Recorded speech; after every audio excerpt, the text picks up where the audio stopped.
August 7 బుధవారం కొలంబోలోని ప్రేమదాస స్టేడియంలో జరిగిన చివరి వన్డేలో శ్రీలంక 110 పరుగుల తేడాతో భారీ విజయం అయితే సాధించింది.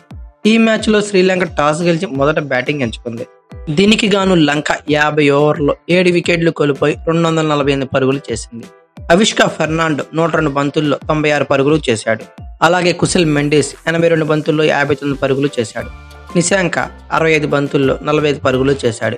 భారత్ బౌలర్లో రియాన్ పరాగ్ 3 వికెట్లు తీయగా అక్షర్ పటేల్, కుల్దీప్ యాదవ్, వాషింగ్టన్ సుందర్, మహమ్మద్ సిరాజ్ తలా వికెట్ అయితే పడగొట్టారు.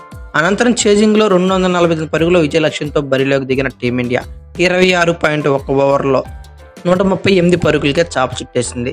భారత్ కు ఆశాజనక ఆరంభం లభించినప్పటికీ ఆ తర్వాత ఆ ఊపు అయితే కొనసాగించలేకపోయింది. ఇది ఇప్పుడే కాదు, ఫస్ట్ సెకండ్ వన్డేల్లో కూడా ఇదే జరిగింది. రోహిత్ శర్మ బౌండరీలతో చెలరేగిన రిమైనింగ్ బ్యాట్స్మెన్స్ ఎవ్వరూ కూడా సరిగా ఆడలేదు. ఇన్నింగ్స్ నాటకీయంగా కుప్పకెళ్ళింది.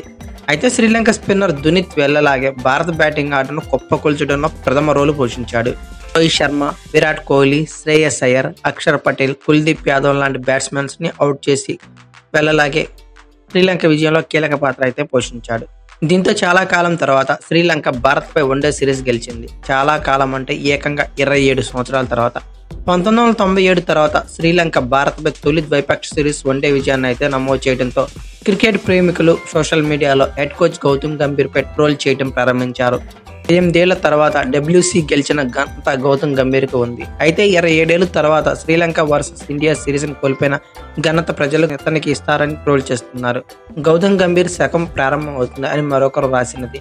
అయితే శ్రీలంకతో సిరీస్ ను కోల్పోయిన తర్వాత 2024లో శ్రీలంకతో జరిగిన ODI మ్యాచ్ లో భారత్ ఓడిపోవడంపై గౌతమ్ గంభీర్ మరొకరు అంచనాలు వర్సెస్ రియాలిటీ అని పోస్ట్ ను పంచుకున్నారు.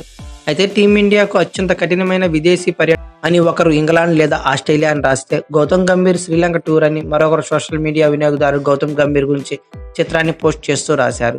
రోహిత్ శర్మ నేతృత్వంలోని భారత్ జట్టు ఫిబ్రవరి 2025లో ఇంగ్లాండ్తో 3 మ్యాచ్ల ODI సిరీస్ తలపడనుంది. ఈ సిరీస్ భారతదేశంలోని 3 వేరు వేదికల్లో అయితే తలపడనుంది. అయితే ఫిబ్రవరి 6న మహారాష్ట్రలోని NC స్టేడియంలో తొలి వన్డే జరగనుంది. ఫిబ్రవరి 9న ఒడిశాలోని బరాబతి స్టేడియంలో రెండో మ్యాచ్ జరగనుంది. ఇక ఫిబ్రవరి 12న గుజరాత్లోని నరేంద్ర మోడీ స్టేడియంలో సిరీస్ నిర్ణాయక మ్యాచ్ జరగనుంది. అన్ని మ్యాచ్లు మధ్యాహ్నం 1:30 ప్రారంభం కానున్నాయి. అయితే శ్రీలంకతో జరిగిన వన్డే సిరీస్ టీమిండియా ఓడిపోయినాక గౌతమ్ గంభీర్ మీద మీ అభిప్రాయం ఏంటో కామెంట్ బాక్స్ లో పిన్ చేయండి. అలాగే ఈ వీడియో కనుక మీకు నచ్చినట్లయితే like, share, comment plus subscribe చేసుకోండి. అలాగే పక్కనే ఉన్న బెల్ ఐకాన్ ఒకటి మాత్రం మర్చిపోకండి. Thank you for watching. Have a nice day.